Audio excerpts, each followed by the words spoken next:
as we come back to Chicagoland. That's the race leader, Kasey Kahne. He took fuel only on the restart, and he's got company in the big pile. Junior, the 8 car has crashed. Dave Blaney, John Andretti was involved.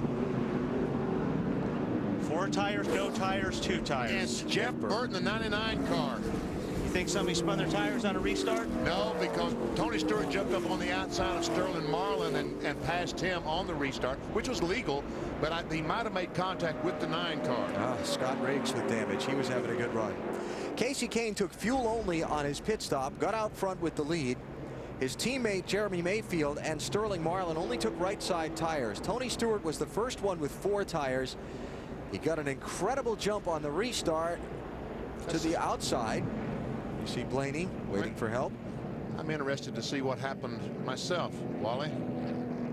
I did see Tony get that great jump. He did get a good start. Let's watch here. Tony gets on the outside of the 40. I think when he goes up on the outside of the 9, or wait a minute, we'll see. But you know what? What caused that? You got a guy that's not on new tire.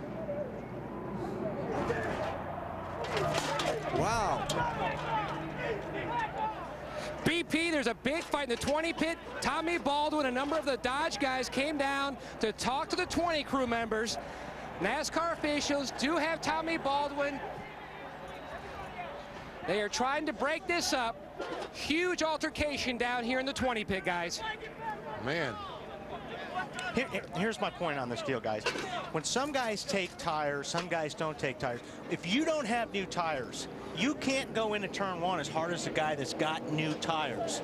So Kasey Kahne went into the corner, but he couldn't charge the corner like Tony Stewart, who had the new tires. There we see Tommy Baldwin, the crew chief on the right, the light-haired fellow, the dark-haired fellow, Jim Pullman, the car chief. And it may not be over yet. No, it doesn't look like it. That's the problem when you have the different tire deal. Jason Shapiro there, the NASCAR official.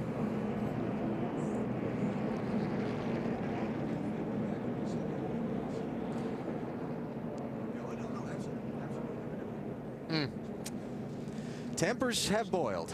Yes, they have. Hey, this is no different than any sporting event. That happens in the booth all the time when Exactly. you guys aren't watching. Turn that camera off, because I'm fixing to hit Wally. All right, let's go back and show it to you again. We wanted. All right, now listen. Here you got 20 on fresh tires. Now he gets a great start. Now the 9 doesn't have fresh tires, so he's going to have to be a little bit more careful getting the corner. He's going to back out early. Tony doesn't. He can drive in deeper because he's got newer tires. That's what caused that deal. He ran the back of the 9 car, just turned him, and into the wall he went. Tony just did not expect the 9 car to lift, and maybe he wasn't told that he was on older tires. Unfortunately, it took out a lot of good race cars. There we see the contact between the 10. Wow, But nobody did anything wrong on that deal. I mean, you know what I'm saying? You're driving the car to how the car feels. It just, you know, the 9 had to get out earlier because he wasn't on the fresher tires. See Dale Jr. get knocked around and spun. Second place driver in the championship.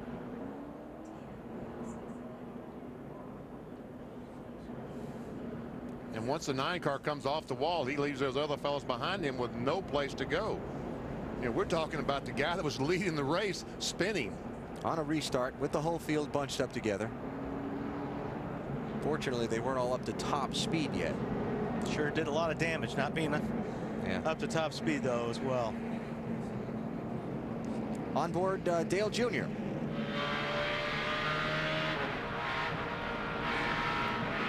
And he got nowhere to go in a situation like this. I mean, well, actually, Junior checked up and somebody hit him. Someone ran the back of him and spun him around. That's right. And you're trying to pick your way through on a wreck like this. When you're in something like this, you're seeing things happen. When you back off, sometimes you get nailed.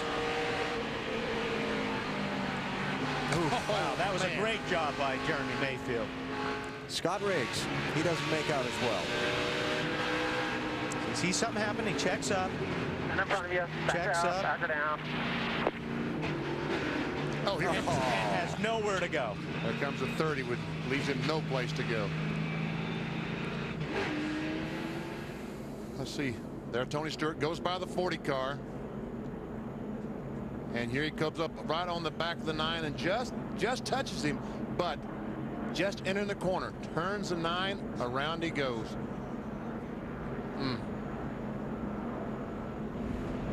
And you see Dale Jr.'s car on pit road for repairs, and Jeff Burton is already back into the garage. Dave Burns is with him. Yeah, a man who had a great car, was running the high line like you talked to Benny about. And then, Jeff, what happened out there?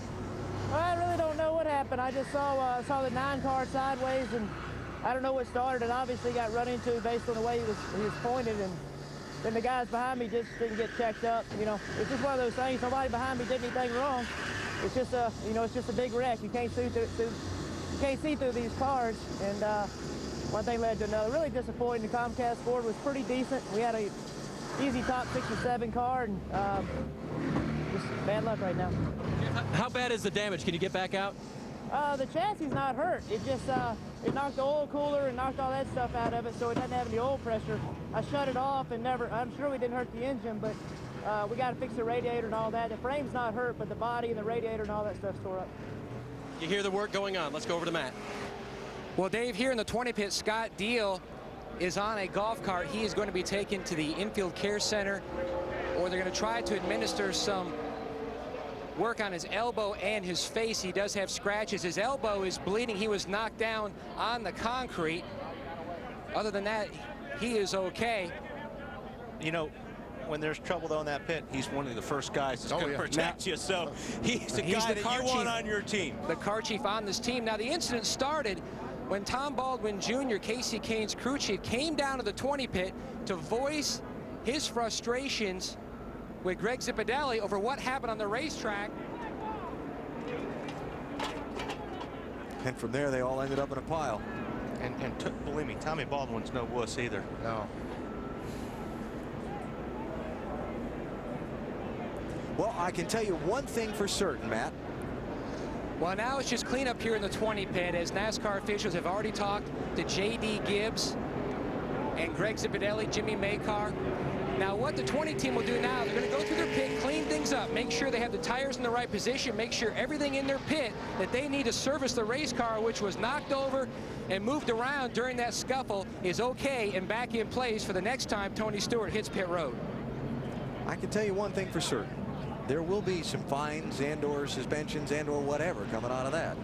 But, you know, once again, Tony this year, you know, he's been impatient. Several times he's been impatient, and this was another classic example of being impatient. You know, I understand what you're saying, VP, but I've been in that situation. I mean, I crashed Jeff Gordon one time at Rockingham, same deal. I mean, I was on new tires and he was on older tires, and I went down into turn 1 and he got out of the gas a lot quicker than I expected, and man, he was gone. So on a restart?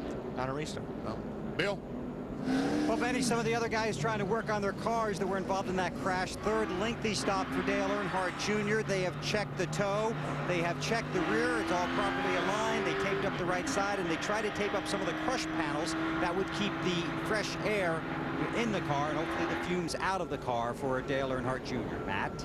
Now, Bill, further update here in the 20 pit. Now, under this caution, Tony Stewart was telling Zippy his side of what happened on the racetrack. He said he didn't know if the 9 car checked up or if something happened. He saw him starting to check up. He tried to roll out of the throttle the best he could without causing something behind him, and then you saw what happened. Yeah, like I said, I really believe Matty checked up because the 9 went in as far as he could with those tires.